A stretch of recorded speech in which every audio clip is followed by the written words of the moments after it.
Izinkan saya pada kesempatan ini melanjutkan materi pengajian terdahulu tentang Sirah Nabawiyah, sejarah para nabi. Niat saya selain karena Allah, biar beda Bapak Ibu. Jadi ada variasinya, materinya bermacam-macam. Dan iki katose materi sing angel Bapak Ibu. Jenengan disami ngantuk mboten menapa. Melanjutkan materi tentang Sirah Nabawiyah sampailah pada kisah tentang pertempuran perang Uhud. Napa Bu? Perang Uhud. Disebut perang Uhud karena lokasi kejadiannya di wilayah Uhud. Ada lembahnya, ada bukitnya, ada gunungnya. Letaknya di luar kota Madinah, sekitar 25 km. Kalau zaman dulu begitu keluar dari Madinah melewati gerbang itu sudah sampai di Uhud. Dan kalau sekarang sudah menjadi tanah wilayah haram, tanah haram. Jadi di wilayah Uhud kalau sekarang tidak boleh saling membunuh, bertengkar, mencaci maki, mencela, mencabut pohon, membunuh binatang. Bahkan kalau panjenengan naik haji kebetulan sampai di Uhud, tidak boleh buka-buka HP, nonton film drakor dan sebagainya, karena wilayah haram. Nah dulu itu tempat kejadiannya perang Uhud. Apa yang menyebabkan terjadinya perang Uhud dan siapa dulu yang memulainya? Yang memulai lebih dulu menyulut terjadinya peperangan Uhud adalah kaum kafir Quraisy yang dipimpin oleh Abu Sufyan dibantu dengan Khalid bin Walid. Mengapa berdua punya maksud mengobarkan perang Uhud? Karena merasa dendam Bapak Ibu. Di perang sebelumnya, perang Badar yang terjadi pada tanggal 13 Maret tahun 624 Masehi atau di bulan Ramadan tahun 2 Hijriah, kafir Quraisy mengalami kekalahan telak. Padahal jumlah pasukannya 1000, sementara pasukan Muslim yang dipimpin oleh Nabi Muhammad SAW hanya 314. Tanpa persiapan, tidak banyak membawa senjata. Sedangkan kafir Quraisy senjatanya lengkap, tetapi korbannya banyak, termasuk 70 pimpinannya tewas. Ada Abu Jahal, ada Abu Lahab, ada Umayyah bin Khalaf dan lain-lain. Tinggal tersisa 2 pimpinan, yaitu Abu Sufyan dan Khalid bin Walid. Ini yang menjadikan mereka dendam, sehingga menyulut terjadinya perang Uhud. Penyebab kedua Bapak Ibu, orang-orang kafir Quraisy itu mata pencahariannya itu berdagang. Dan satu-satunya jalur dagang adalah negeri Sam, pasti melewati Madinah, pasti itu. Karena jalur darat ketika itu hanya lewat Madinah. Riyen dereng wonten Grab, Pak. Kalau sekarang ada jalur udara, ada jalur laut, dulu hanya darat. Padahal Madinah sudah dimenangkan oleh Nabi Muhammad dan umat-umatnya. Sehingga kalau lewat Madinah selalu disergap, selalu diserbu, dirampas. Sehingga perlu jalur lain, dan sudah dicoba oleh Abu Sufyan melalui jalur lain, tapi juga lama. Kalau lewat Madinah 1 bulan, lewat jalur lain bisa sampai 3 bulan. Itu saja masih konangan.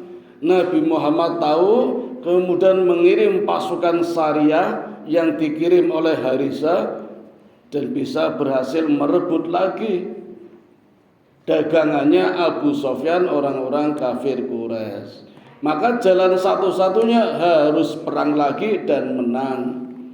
Sehingga setiap hari Abu Sufyan memotivasi, manas-manasi, ngompori warganya, ayo kita perang, kita balas dendam, kita harus menang. Bahkan kadang tidak ada Nabi Muhammad saja, Abu Sufyan sering berteriak-teriak, Muhammad kita ketemu di perang Badar 2, Muhammad kita ketemu di perang Badar 2. Maka perang Uhud disebut juga perang Badar 2. Kejadiannya setahun lebih 10 hari setelah perang Badar, atau tanggal 23 Maret tahun 625 Masehi, atau di bulan Syawal tahun 3 Hijriah. Bulan Syawal Pak, wayahe badan Nabi malah perang. Ini kan kersa mboten badan-badan malah perang. Itulah dua penyebab terjadinya perang Uhud. Dimulai dan dikobarkan oleh kaum kafir Quraisy. Bahkan ada yang ngompori, ada provokatornya, yaitu Yahudi Bani Nadir. Sinten Bu? Yahudi Bani Nadir. Di Madinah ada 3 golongan orang Yahudi, Bani Nadir, Bani Qainuqa, Bani Quraidah. Yang Bani Nadir sama Bani Qainuqa sudah diusir oleh Nabi karena membuat onar.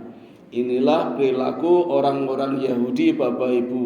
Kalau di kampung sini ada orang suka membuat onar, itulah perilaku orang Yahudi. Dari dulu sampai sekarang di mana-mana pasti ada. Di sini pun juga ada. Ini wong ora mangkat iki. Alhamdulillah mugi-mugi anteng iki. Nah, yang Bani Nadir itu manas-manasi, ngompor-ngompori orang-orang Mekah. Maka terkumpullah jumlah pasukan sebesar 10.000. 3.000 Bapak Ibu, 3.000. Dulu di perang Badar 1.000, sekarang 3.000. 3.000 ini terdiri dari pasukan kavaleri berpanah jumlahnya 200, yang 2.800 prajurit pejalan kaki dengan membawa tombak, ditambah beberapa wanita penari dan penabuh genderang serta pelayan. Ini pasukannya kafir Quraisy. Sementara pasukan muslim jumlahnya hanya 1.700 asli muslim, yang 300 orang munafik yang dipimpin oleh Abdullah bin Ubaidillah bin Salul. Mboten usah kaget Pak, wong munafik jenenge Abdullah bin Ubaidillah bin Salul.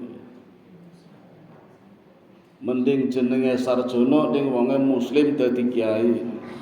Niki Abdullah. Ngen kula nggih wonten Bu sekretaris Dewan Gereja namanya Ismail Ishak. 2 nabi dadi siji, Ismail Ishak niku sekretaris Dewan Gereja. Ketuanya Imam Tauhid, kurang nopo niku pun Imam Tauhid malih. Ini orang munafik. Kenapa bergabung dengan Nabi Muhammad? Biasa Bapak Ibu mencari celah, siapa tahu bisa melemahkan kaum muslim. Ketoy bergabung dengan melemahkan. Di perang Uhud ini Bapak Ibu, Nabi mencoba menawarkan kepada sahabat dan umatnya mau menggunakan strategi apa, menyerang atau bertahan. Seperti sepak bola, defensif apa ofensif. Sahabat-sahabat muda, pejuang muda, apalagi yang dulu tidak mengikuti perang Badar, sangat semangat sekali untuk menyerang. diprakarsai oleh Anas bin Nadhr. Anas bin Nadhr usul, ya Rasulullah, dulu di perang Badar saya tidak ikut.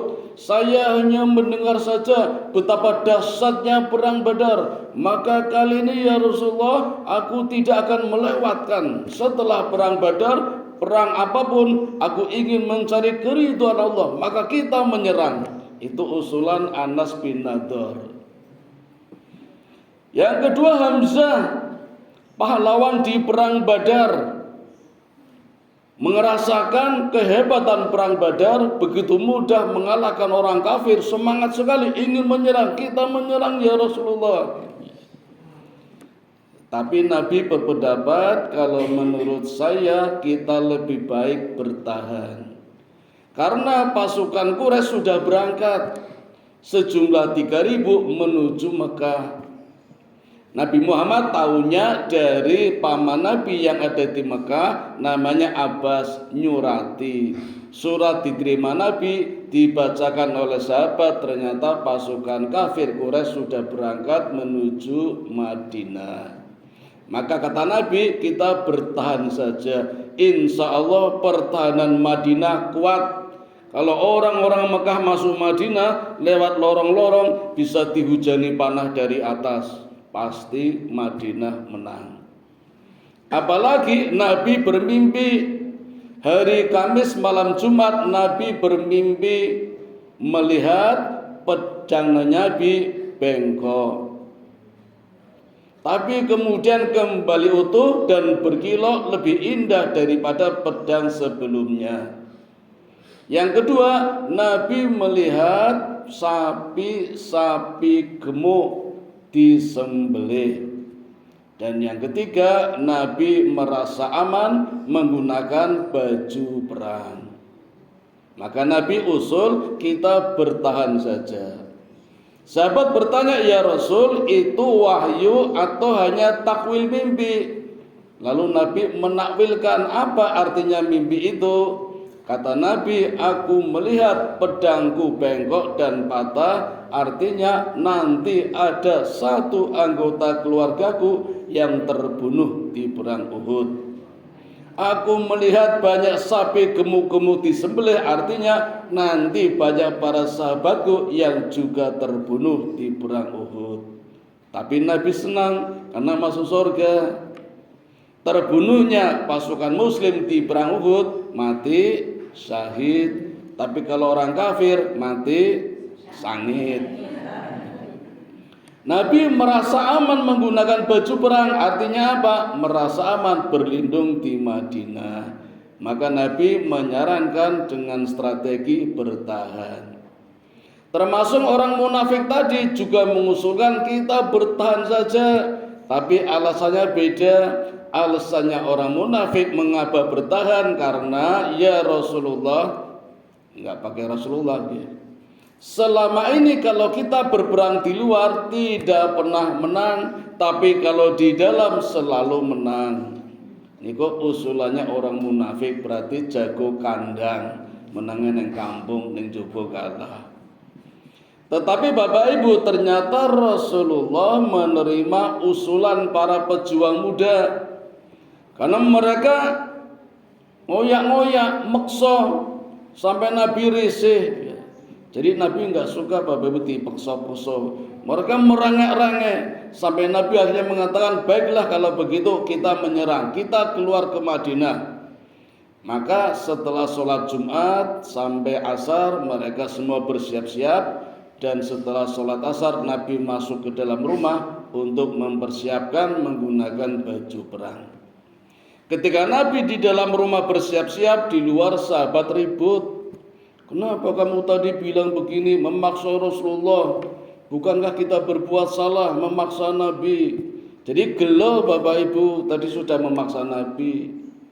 Maka begitu Nabi keluar rumah sudah menggunakan baju perang, sahabat menyesal dan minta maaf kepada Rasulullah. Lalu berkata, ya Rasulullah, sekarang apapun kehendak engkau kita manut saja. Mohon maaf kami tadi sudah melampaui batas. Apa kata Nabi?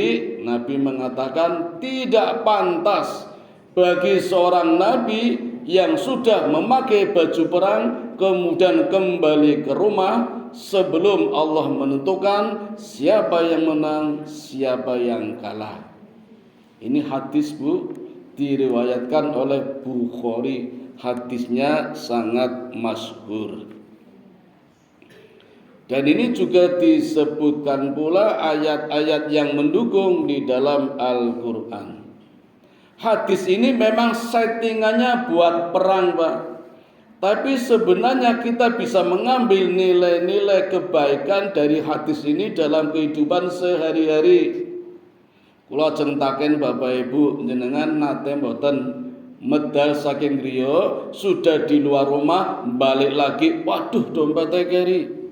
Waduh kuncinya keri. Nate mboten? Sering nggih? Balik mboten? Nah, niku.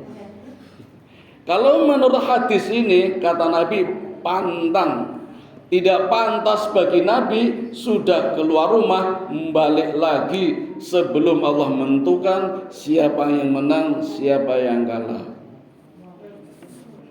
Sekali-kali dicobi Bapak Ibu mboten usah balik. Insyaallah mangke mari. Nek balik ora tau mari, mesti kebiasaan. Wis dandan ayu arep arisan keri malih balik malih, HP-ne keri balik malih. Wis tekan pasar, aduh motore keri balik malih. Niku penyakit. Mesti wedi jenengan nek duwite keri. Wedi ora iso bayar to. Nah, itu jenenge suudzon. Siapa tahu nanti di pasar ada yang bayari. Dapat rezeki dari Allah. Nah, kita sudah suudzon dulu sih, sudah takut, tidak bergantung sama Allah. Sehingga enggak mari-mari. Nek nggen kula Bapak Ibu jenenge penyakit mang-mang. Was-was, ragu-ragu. Niku yang membisikkan adalah setan. Alladzi yuwaswisu fi sudurin nas minal jinnati wanas, dari golongan jin dan manusia. Itu cara menyembuhkannya dilawan. Sekali-kali rasa balik insyaallah mari. Kalau gada rencang Pak, niko nek sholat subuh pasti datang pertama mergo nggawa kunci masjid, buka masjid. Ning sholat subuh mesti ketinggalan. Kok iso? Jadi buka masjid dhewe wudu pun adzan rampung ragu-ragu as batal lurung mau yo ketoke batal wudu malih bar wudu komat imam mlebet teng pengimaman batal lurung yo ketoke batal wudu malih imam takbir Allahu Akbar ketoke batal wudu malih pun ping 3 to Bu nganti rakaat kedua meh rampung ketoke batal wudu malih wis subuhane rampung dhewe urung salat kari dhewe niku setahun Bu ora mari-mari niku penyakit mang-mang. Rencang kula Bu guru niku alhamdulillah saniki mari. Mari mergo napa? Kawin. Bapak-bapak nek gadah penyakit was-was ngaten Pak, monggo kawin malih mangke mari. Sing protes ibu-ibu. Maka karena sudah terlanjur memakai baju perang, Nabi menggunakan strategi maju ke medan perang, keluar dari Madinah. Nah, orang-orang munafik tadi merasa pendapatnya nggak dipakai, protes. Ketika pasukan sudah berangkat sampai di daerah Saud, antara Madinah dan Uhud ada daerah namanya Saud. Itu bentuknya hanya seperti halaman tapi luas. Mereka mundur. Kata orang munafik, apa pendapat saya nggak dipakai kok malah menggunakan usulannya para pemuda, mundur. Jumlahnya 300 Bapak Ibu. Berangkat 1000 pasukan yang mundur orang munafik 300, tinggal berapa Bu? Tinggal 700. Dan mundurnya orang munafik ini mempengaruhi suku-suku yang lain, maka ada 2 suku yang lemah juga ikut mundur. Allah tuliskan di dalam surat Al-Imran, surat yang ketiga ayat 122. Di Quran ada ini. Saya bacakan ayatnya. A'udzu billahi minasyaitonir rajim. Id hammat ta'ifatani minkum an tafsala wallahu waliyuhuma wa 'alallahi falyatawakkalul mu'minin. Ketika dua golongan dari pihak kamu ingin mundur karena takut, padahal Allah adalah penolong mereka. Karena itu hendaklah kepada Allah saja orang-orang mukmin bertawakal. Dua golongan tadi Bapak Ibu adalah dari Bani Salamah dan Bani Harisah. Jumlahnya 100. Nek sido mundur 100 tinggal berapa Bu? Tinggal 600. Tetapi dimotivasi lagi, tadi jadinya gimana? Katanya mau jihad, jaminannya surga, masuk surga. Akhirnya bisa kembali lagi, bergabung lagi, tetap 700. Ning wis kelong 300. Dari 700 ini kemudian Nabi membagi dua. Yang 50 prajurit kavaleri pasukan panah ditempatkan oleh Nabi di Bukit Uhud di atas. Tugasnya melindungi pasukan yang di bawah. Jumlahnya berapa Bu? Ya 650. Nabi berpesan, menang atau kalah tetap di atas, jangan turun. Di perang Uhud Allah menjanjikan bantuan malaikat sejumlah musuhnya. Dulu di perang Badar musuhnya 1000, Allah bantu kirim malaikat 1000. Di perang Uhud musuhnya berapa tadi Pak? 3000, Allah bantu turunkan malaikat sejumlah 3000. Ayatnya di 124. Ingatlah ketika engkau Muhammad mengatakan kepada orang-orang beriman, apakah tidak cukup bagimu bahwa Allah membantu kamu dengan 3000 malaikat yang diturunkan dari langit? Cukup ya Allah. Allah masih melanjutkan di ayat 125. Jika kamu bersabar dan bertakwa, patuh pada aturan, disiplin, ketika mereka datang menyerang kamu dengan tiba-tiba pun, niscaya Allah menolongmu dengan 5000 malaikat Kopassus, komando pasukan khusus. Ada tanda-tandanya seperti dialami oleh Palestina. Sekarang ini Allah turunkan malaikat sejumlah pasukan Israel. Anak-anak kecil yang ditangkap ditanya, itu yang pakai tanda itu pasukan apa? Hamas. Yang pakai tanda itu pasukan apa? Palestina. Nah yang itu anak kecil nggak bisa jawab. Tapi ada bertopeng putih, itu malaikat Bapak Ibu. Ya. Makanya dari sekarang nggak habis-habis orang Palestina. Itu kan sejak kecil toh Bu. Aku lo zaman SD pun perang ke kali Israel sing jenenge Yasser Arafat. Kudune saya entek lho wargane kok ora entek-entek. Karena perangnya lawan malaikat. Tentaranya 2, malaikatnya 8. Jadi orang Israel melihatnya lawan 10. Padahal yang 8 itu malaikat itu loh.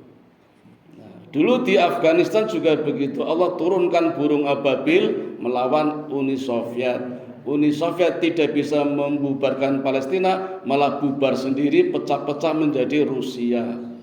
Nah, sekarang tinggal tunggu aja kapan Israel terjungkal bersama Amerikanya. Israel menuduh Palestina teroris, janjane Amerika niku sing mbae teroris. Pun niki janji Allah, kalau musuh menyerang tiba-tiba, Allah turunkan 5000 malaikat. Maka Nabi berpesan di atas jaga-jaga. Kalau kami menang jangan turun, kami kalah juga jangan turun. Itu pesan Nabi. Bapak Ibu jenengan pernah dengar cerita nggih perang Uhud nggih? Sudah menyebar sekali beritanya, viral. Kula jeng taken menang napa kalah?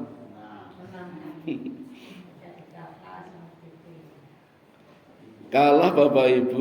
Berita yang menyebar di mana-mana sudah viral, pasukan Muslim kalah di perang Uhud. Di Quran pun ada. Ayatnya 140 saya bacakan.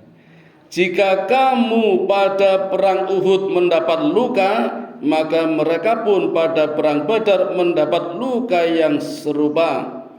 Dan masa kejayaan dan kehancuran itu kami pergilirkan di antara manusia agar mereka mendapat pelajaran dan agar Allah membedakan orang-orang yang beriman dengan orang-orang yang kafir, dan agar sebagian kamu dijadikannya gugur sebagai syuhada, dan Allah tidak menyukai orang-orang yang dolim.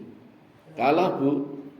Tujuannya agar merasakan seperti musuh-musuhmu yang dulu kalah di perang Badar, sekarang gantian Allah pergilirkan. Jadi kalah. Ning Nabi seneng karena dengan kekalahannya banyak mendapatkan pelajaran. Mungkin menang malah orang no pelajaran malah sombong. Niki dilalah kalah Nabi malah senang. Yang kedua, agar bisa membedakan antara orang beriman dengan orang kafir. Orang beriman kalau kalah bertaubat, kemudian bertakwa dan bertawakal. Tapi orang kafir naik kalah dendam. Orang beriman kalau kalah mati, matinya mati syahid. Orang kafir kalau kalah mati, matinya mati sangit. Itu bedanya. Jadi paham nggih, di perang Uhud pasukan Muslim kalah. Tapi Bapak Ibu, saya ingin melengkapi, memang kalah tapi tidak langsung kalah. Menang dulu, terus kalah, menang lagi. Ini yang jarang disampaikan. Nah, sekarang saya mau menyampaikan, tidak langsung kalah, menang dulu, kalah, baru menang. Ini waktunya nggak cukup ini. Saat tekannya nggih, napa nganti dhuwur? Saat tekannya mawon. Jadi ini menang dulu. Walaupun jumlahnya hanya 700 melawan 3000. Ya. 3000 ini yang 200 pasukan panah bersembunyi di semak-semak pohon kurma.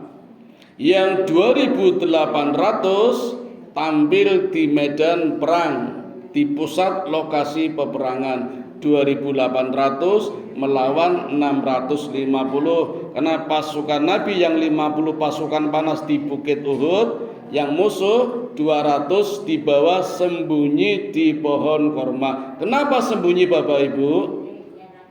Karena bisa dihabisi oleh pasukan panah Muslim yang jumlahnya hanya 50. Pasukan panah Muslim punya keterampilan memanah yang hebat. Satu busur panah saja bisa diisi 4 panah. Jadi kayak Rembo nih Pak. Siji isine 4 ngono. Jadi nek wong siji mateni 4, wong 50 iso mateni 200. Maka 200 pasukan panah kafir bersembunyi dipimpin oleh Khalid bin Walid. Jadi perang tapi tidak ikut perang, ning delik, jaga-jaga. Kalau nanti ada peluang menyerang. Ini pasukan Rasul panahnya hebat, panah satu bisa membunuh 4 nih. Jadi wonten hebat malih Arjuna siji dadi 1000 to niku. Ini kan film. Nah niki asli. Nah, Bapak Ibu, seperti biasa sebelum perang Rasulullah banyak memberikan motivasi kepada para sahabat, terutama motivasi jihad. Jadi tujuan utama para sahabat pasti mati syahid niku nomor 1. Surga. Kalau menang malah nomor 2. Kalau menang hidup nomor 2. Yang pertama pengen do mati itu. Kalau yang ragu-ragu, kan ada yang ragu-ragu, Allah jawab, yang ragu-ragu tidak mendapatkan apa-apa walaupun menang. Kalau mati pun tidak mati syahid. Jadi niatnya memang harus mati syahid. Itu motivasi Nabi. Bapak Ibu, seperti biasa Nabi juga melakukan inspeksi, ngecek pasukannya, dan ternyata di dalam pasukannya konangan ada 4 anak kecil ikut perang yang modalnya hanya semangat. Maka Nabi melarang anak kecil itu ikut berperang. Ada 4. Yang 2 usianya 12 tahun sama 13 tahun. Yang 1 adalah Abdullah bin Umar, anaknya Umar bin Khattab.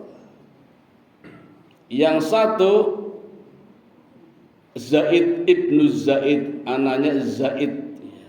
Zaid dan Umar bin Khattab bukan orang sembarangan, Pak. Umar bin Khattab pejabat negara. Anaknya melu perang sama Nabi tidak boleh dipulangkan karena masih kecil, baru 12 tahun. Zaid itu pejabat negara, sekretarisnya Nabi, Pak. Anaknya ikut perang sama Nabi tidak boleh dipulangkan. Jadi Nabi di sini tegas, walaupun anaknya pejabat tidak boleh ikut perang karena belum memenuhi syarat. Ada syarat umurnya. Niki meh pemilu Ibu nggih.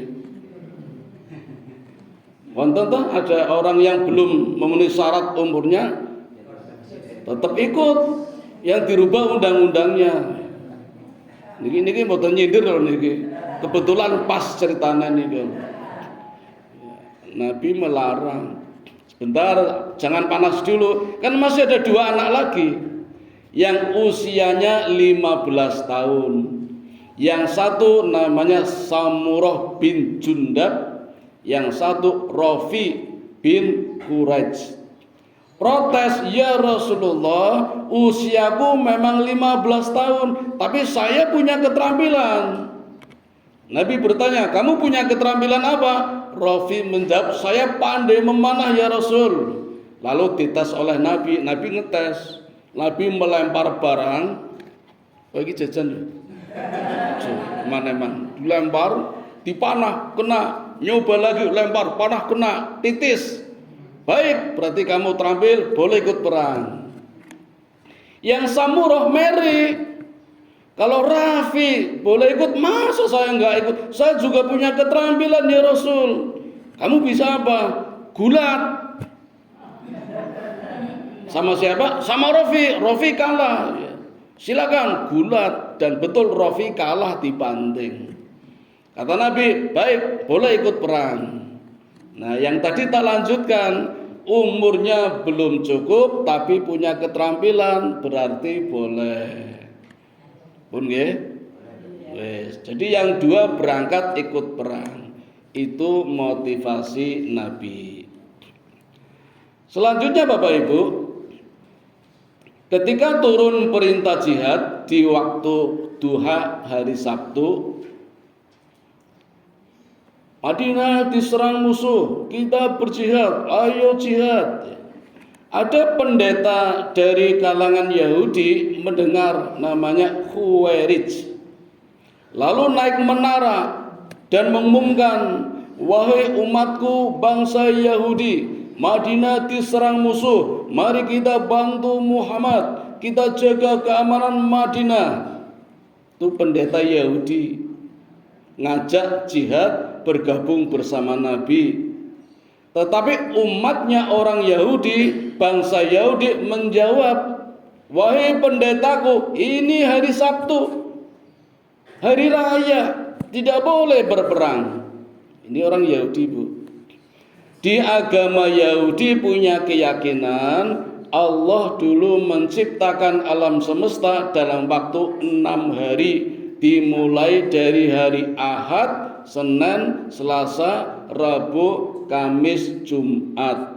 Sabtunya libur karena Tuhan capek, kesel. Terus prai cuti, Tuhannya cuti, umatnya, hambanya hari raya. Itu keyakinan orang Yahudi. Makanya diajak perang tidak mau karena hari raya. Niku wong Yahudi, Bu. Kalau perilaku kita seperti itu namanya Yahudi juga. Walaupun bukan orang Yahudi tapi perilakunya Yahudi. Apa kata pendetanya? Memang hari Sabtu hari raya, tapi tempat tinggal negara yang kita tempati diserang musuh, kita wajib membela Nabi Muhammad. Dan itu ada di dalam kitab Taurat. Disebutkan kalau umatnya Nabi yang lain diserang musuh, umat Nabi yang lain harus membantu. Dulu kan Allah kadang menurunkan Nabi tidak cuma satu di tempat yang berbeda. Jadi kalau mendengar umatnya Nabi Lut misalnya diserang musuh, umatnya Nabi Ibrahim dengar harus membela. Jadi berdasarkan isi kitab Taurat ini Bapak Ibu, mestinya kita juga membantu Palestina yang tempatnya jauh, tapi kan sama-sama Muslim, harusnya membantu. Tetapi karena kondisi sistem negara kita berbeda, kita nggak bisa membantu apa-apa. Paling hanya membantu doa, mengirimkan kunut nazilah, surat Fatihah, ayat kursi, syukur-syukur donasi air dan sebagainya. Nek mekut perang ketoke angel nggih Bu nggih. Akeh tekan kono wis kesel. Kudune sing klithih-klithih niku lho, Pak. Ati bang matane wargane dhewe mbok malu Palestina mati syahid sisan. Wanine kroyokan udune lho niku. Pun. Nah, karena umatnya orang Yahudi diajak perang tidak ada yang mau, akhirnya pendeta ini maju sendiri bergabung dengan Nabi Muhammad. Bapak Ibu, Nabi kaget. Karena pendeta Yahudi ini tidak biasanya menyebut Nabi Muhammad. Orang Yahudi Pak Bu, kalau menyebut orang nggak pakai predikat, langsung menyebut namanya. Itu orang Yahudi. Nah, di dalam Islam mengajarkan ada etikanya memanggil orang pakai predikat Pak atau Bu. Saya kalau manggil murid-murid saya yang laki-laki ya Mas, Mbak, pakai panggilan walaupun jauh di bawah saya, anak-anak saya tak panggil Mas. Nek ketemu koso tak undang Ustadz, Syekh. Predikat orang Aceh loh, kadang ono sing Aceh, menghormati, ungkapan ta'zim namanya, menghormati. Orang Yahudi nggak mau. Jadi mohon maaf Bapak Ibu, kalau di antara kita ada memanggil orang langsung namanya atau malah dengan panggilan-panggilan yang jelek, wah itu berarti orang Yahudi. Ngapunten nggih, perilaku orang Yahudi. Apalagi mengganti nama yang buruk seperti geng-geng itu Bu, ngapunten nggih. Murid kula nggih wonten sing kecekel melu klithih.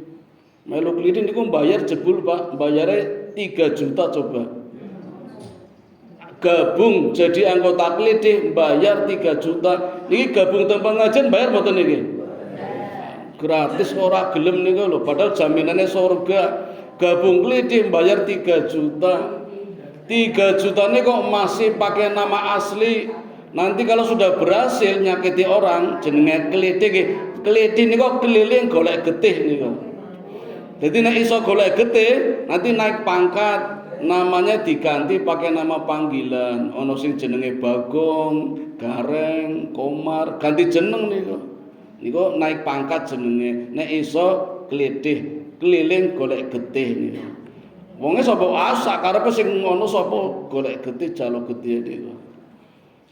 Niki negara kita rawan, Jogja nggih rawan. Sesaniki pun wani teng kota. Jalan Mangkubumi, Jalan Aem Sangaji, Lowanu, Miliran pun hati-hati nggih. Nek jenengan medal ngebel kula mawon. Mari tak pateni HP ini. Pun lanjut nggih. Nah, pendeta ini ya Rasulullah, Nabi kaget karena orang Yahudi kan biasanya cuma manggil namanya, tiba-tiba pakai Rasul, pakai Nabi, ya Rasulullah. Dan yang mengagetkan lagi tidak pakai nanya, tiba-tiba pendeta ini membaca syahadat di depan Nabi, asyhadu alla ilaha illallah wa asyhadu anna Muhammadar Rasulullah, masuk Islam. Dan nggak pakai nanya, langsung masuk ke medan perang, terbunuh.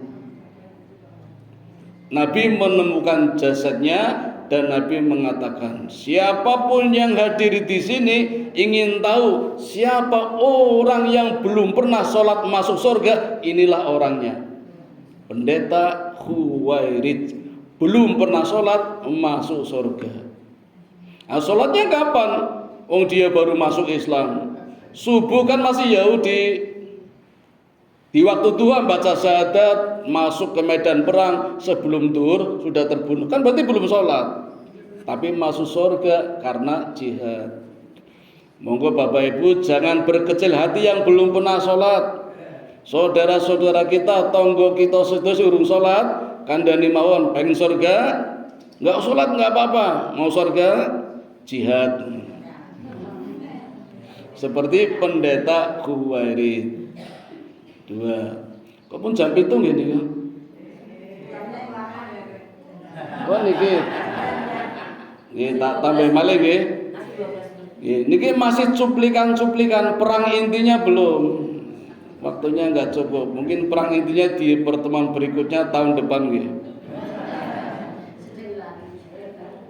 Cuplikan berikutnya, Ibu Bapak mungkin pernah dengar sahabat Nabi bernama Handolah. Pernah dengar nggih? Tadi baru aja Handolah. Handolah sahabat Nabi yang menikah di malam Jumat. Jumat malam.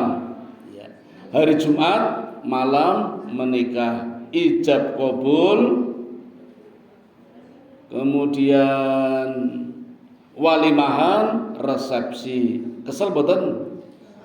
Kesel nggih?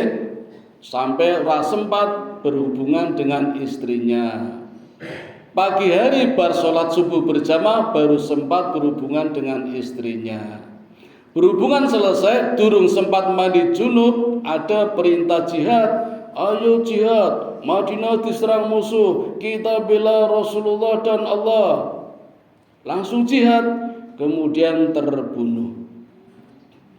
Jasadnya ditemukan oleh Nabi, dan Nabi ketika melihat jasadnya Handolah, Nabi memalingkan pandangannya. Sahabat bertanya, "Ya Rasulullah, mengapa engkau memalingkan pandangannya dari jasadnya Handolah?" Ada 2 riwayat Bapak Ibu. Riwayat yang pertama, Nabi mengatakan, "Aku melihat istrinya Handolah menjadi bidadari dan menjemput Handolah masuk ke dalam surga." Yang kedua, "Aku melihat Handolah karena belum mandi junub, dimandikan oleh malaikat. Maka Handolah bergelar Ghazal likul malaikat, orang yang dimandikan malaikat." Cobi Bapak Ibu, manten anyar, baru sekali berhubungan di waktu subuh, urung sempat mandi junub, dengar perintah jihad, langsung masuk ke medan perang, terbunuh. Saniki napa wonten wong kaya ngono kuwi?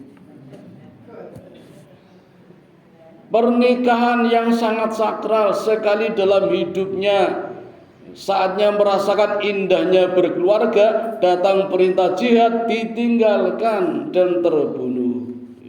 Ini semangat para sahabat luar biasa Bapak Ibu. Kita nggak usah bicara jihad, sholat subuh dah.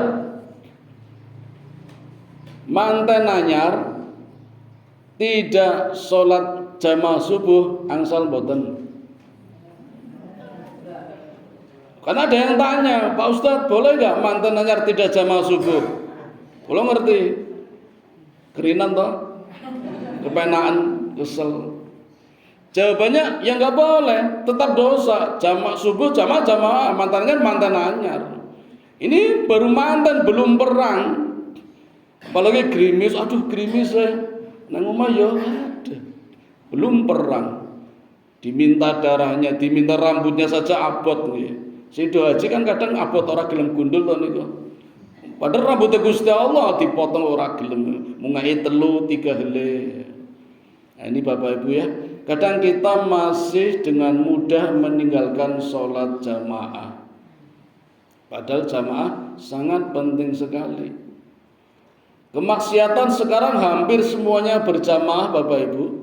Minum minuman keras berjamaah, maksiat berjamaah, zina berjamaah, ngerampok berjamaah, kledek begal berjamaah, korupsi berjamaah. Masa sholat sendiri jamaah?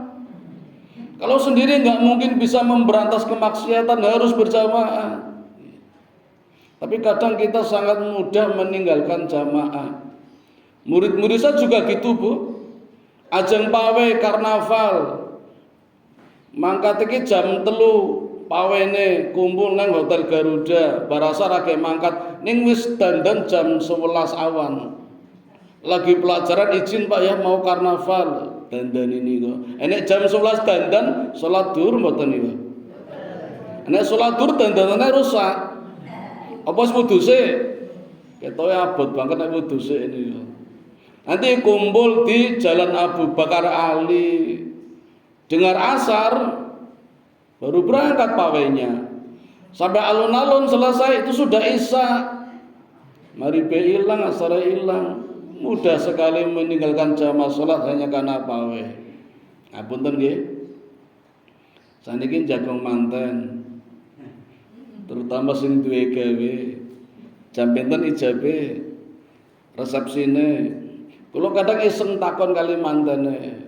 Ijabe jam piro? Jam 8. Dandane jam 3 bengi. Burung subuh wis dandan. Salat subuh aku wudu kok. Oh ya wis wudu ora apa-apa. Dadi nek ora batal iso salat subuh, tapi nek batal ya wudu malih rusak dandanane. Ya tinggal ngatur-ngatur gimana lah. Tapi yang jelas Bapak Ibu, mantenan niku sing wajib hanya ijab kabul sama walimah. Resepsi tidak wajib. Jadi enggak pakai resepsi enggak apa-apa. Mboten bingung, mboten usah khawatir. Ya memang tunggune kadang ribut. Nek nuruti tunggune malah mumet Bu, rasa dituruti. Nah pengen ngirit pas Ramadan niku. Ini tunggune rame, murah umum dirasani niku. Ya monggolah, yang penting sholat jamaahnya jangan mudah ditinggalkan. Ini baru sholat jamaah belum perintah jihad. Contohnya handolah ini. Pun 3 nggih. Masih ada waktu? Satu lagi nggih. Abu Jamrud, orang tua, dilaporkan oleh anaknya kepada Nabi, ya Rasulullah, tolong ayahku jangan ikut perang, nggak boleh perang. Nah kenapa? Ayahku pincang. Maka sama Nabi dilarang, Jamrud, kamu tidak boleh ikut perang karena pincang. Apa jawabannya? Abu Jamrud menjawab, ya Rasulullah, apakah orang pincang tidak boleh masuk surga? Asal boten. Kalau begitu izinkan aku perang. Maka Nabi, baiklah, naikkan ke kuda, perang. Sampai terbunuh, mati syahid. Ya. Itu Abu Jamrud, pincang. Pincang saja perang. Ngapunten nggih? Saya nggak tahu di Jawa sini ada yang pincang tidak. Ngapunten. Berarti ke masjid wajib boten? Wajib. Abu Jamrud saja pincang ke medan perang. Sebagai penutup Bapak Ibu, Abdullah bin Ummi Maktum, sahabat Nabi, pernah bertanya, ya Rasulullah, apakah aku boleh mendapatkan keringanan untuk tidak sholat di masjid? Karena aku sudah tua, aku juga buta. Kalau duhur asar mungkin banyak orang yang bisa memanduku untuk menuntun ke masjid. Tapi kalau subuh ya Rasulullah sepi, nggak ada yang menuntun. Boleh nggak aku sholat di rumah kalau subuh? Sebelum Nabi menjawab, tiba-tiba terdengar adzan. Nabi bertanya, ya Abdullah bin Ummi Maktum, kamu dengar nggak adzan itu? Dengar ya Rasul, mari kita jamaah ke masjid. Sampai di masjid ketemu dengan Bilal bin Rabah yang adzan tadi. Ya Abdullah bin Ummi Maktum, engkau lihat Bilal? Bilal inilah orang yang paling banyak pahalanya meraup seluruh pahala orang yang hadir di masjid. Kamu ingin nggak? Ingin ya Rasul. Maka esok harinya Abdullah bin Umi Maktum berangkatnya lebih awal daripada Bilal. Bilal adzan subuh, Abdullah bin Umi Maktum datang jam 3 dan adzan juga. Jadi mendahului Bilal.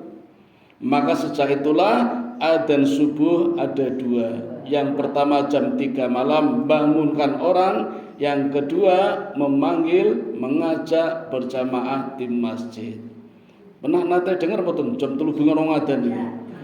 Nah itu adanya Abdullah bin Umi Maktum membangunkan orang sholat. Kalau mengajak berjamaah di masjid itu adanya Bilal.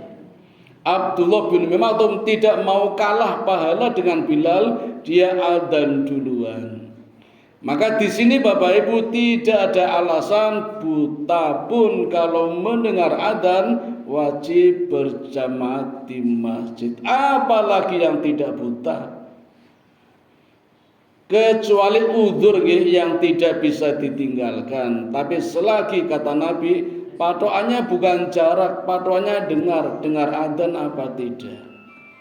Maka mari kita saling bantu, saling mengingatkan, memakmurkan masjid, memperbanyak jamaah. Karena masjid ini adalah salah satu kendaraan kita ketika lewat di jembatan Shiratal Mustaqim, yang hampir dipastikan kalau kita lewat jembatan Shiratal Mustaqim akan jatuh. Kenapa? Karena tajamnya seperti setajam pedang, tipisnya setipis rambut dibelah 7. Itu jembatan Shiratal Mustaqim. Jenengan nek lewat galengan iso tiba mboten Bu? Iso wae, padahal rada jembar galengane timbang kalau rambut dibagi 7. Tajamnya seperti pedang, itu jembatan Shiratal Mustaqim. Insya Allah kita bisa selamat kalau menggunakan kendaraan. Salah satu diantaranya adalah masjid. Masjid bisa menjadi kendaraan kita kalau kita sering ke masjid. Nek jarang masjidnya ora gelem dinaiki, ora gelem ditumpangi. Tapi kalau kita sering ke masjid, masjidnya seneng, yuk numpak aku, yuk numpak aku. Yang kedua, hewan kurban sembelian kita. Mumpung masih ada waktu Bapak Ibu nyelengi enggo idul kurban, sesuk jadi sohibul. Kok mboten bismillah napa pripun? Meneng. Perkara besok tidak bisa enggak ada masa, yang penting niat dulu, niat nyelengi ya. Pesen kendaraan besok kita pakai naik jembatan Shiratal Mustaqim. Kalau kita sudah belajar berkorban, insya Allah ketika ada perintah jihad akan terasa ringan karena jaminannya adalah surga. Kalau sudah ada perintah surga, yang lain carry. Seperti para sahabat Nabi memprioritaskan perintah Allah dan Rasul, keluarga belakang, suami belakang, istri belakang, anak belakangan. Yang penting Allah dan Rasul nomor 1, segalanya beres. Ngaten Bapak Ibu, beberapa cuplikan-cuplikan di Perang Uhud yang dapat kita ambil pelajarannya. Insya Allah kalau kita ketemu lagi entah kapan, saya masih ingat saya melanjutkan kisah Perang Uhud sampai pada inti peperangannya. Ini baru cuplikan nih, motivasi Nabi. Kalau kita nanti belajar inti peperangannya, kita akan tahu umat Islam menang, kemudian kalah dan menang lagi. Demikian yang dapat kami sampaikan. Saya kembalikan kepada pembawa acara. Kalau nanti ada yang bertanya silakan, mudah-mudahan tidak ada. Pun ya. Assalamualaikum warahmatullahi wabarakatuh.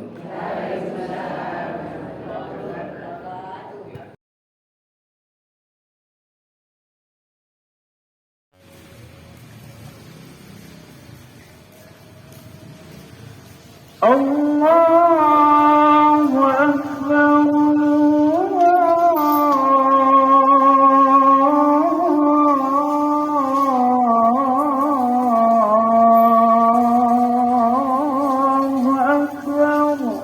أشهد أن لا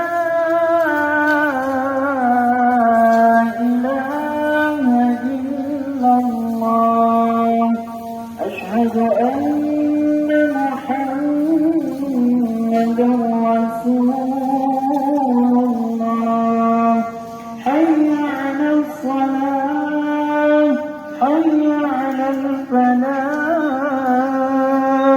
قد قامت الصلاة قد قامت الصلاة الله أكبر الله أكبر لا إله إلا الله